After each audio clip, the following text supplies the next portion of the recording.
I think that it is an important option on the table, but the key, in addition to making sure that we don't privatize, because Social Security is that floor beneath none of us can sink, and we've got to make sure that we preserve Social Security, is to do the same thing that Ronald Reagan and Tip O'Neill were able to do back in 1983, which is come up with a bipartisan solution that puts Social Security on a firm footing for a long time. Another question on Social Security. What's the dirtiest little secret in Washington? The U.S. is going broke. With the retirement of the baby boomers, things are only going to get worse.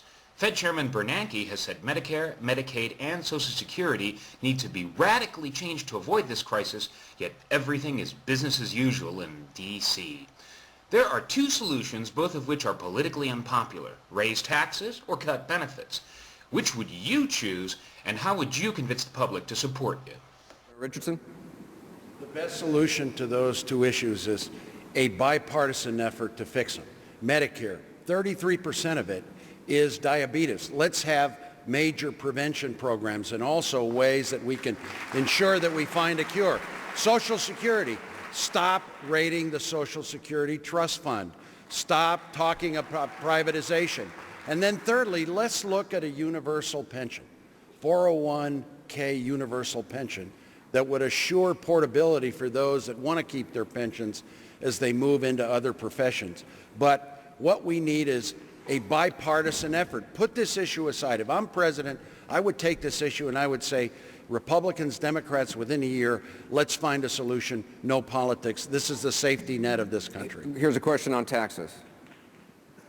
This here's a two-part question. Pay taxes on my clothes and food. Pay taxes on my place. Pay taxes on my moisturizer. I mean taxes on my weights. Pay taxes on my land.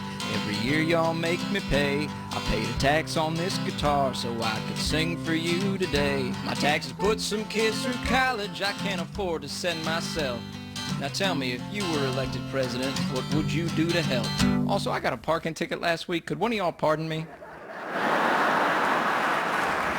Senator Biden, this guy's overtaxed. First of all, change the tax structure. We are giving people tax breaks who don't need it. The top 1% got an $85 billion a year tax break. It is not needed. My dad used to have an expression, don't tell me what you value, show me your budget. And the budget we have here is we all dance around it. We need more revenue to be able to pay for the things the governor and everybody else talks about. And there's only one way to do it. You either raise taxes or take tax cuts away from people who don't need them. I take them away from people who don't need them. Sorry, just another tax question right here.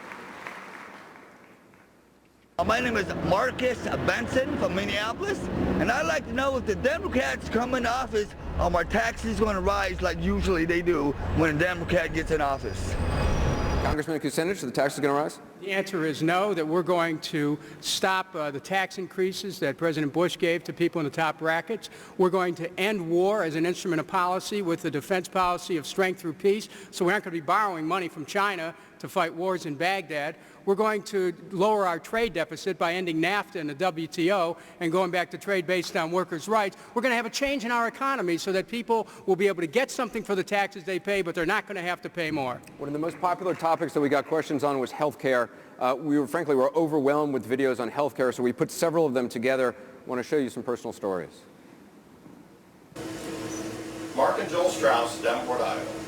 Not every parent has the luxury of two loving sons to care for them during Alzheimer's.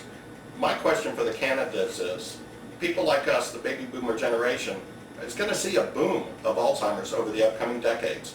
What are you prepared to do to fight this disease now? Hi, these are my grandmothers. Both of them suffered from diabetes and ultimately died of massive heart attacks. This is my mother. She suffers from diabetes and she's also had a heart attack. The statistics for women with heart disease are staggering. What I'd like to know is, how do each of you plan on addressing chronic disease and preventative health in your health care plans? I would like my mother to be around to see her grandchildren.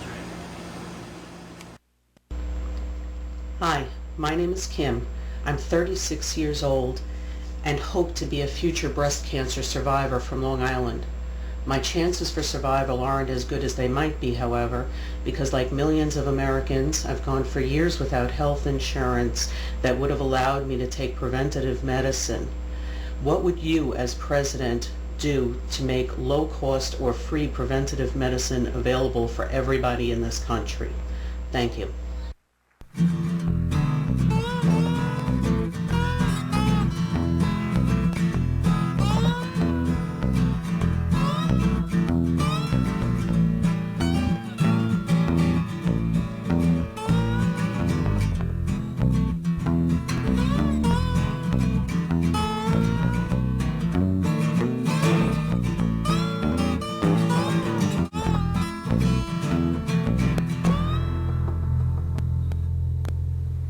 Senator Obama, 45 million uninsured Americans. Senator Edwards had said your health plan doesn't really provide universal coverage, does it?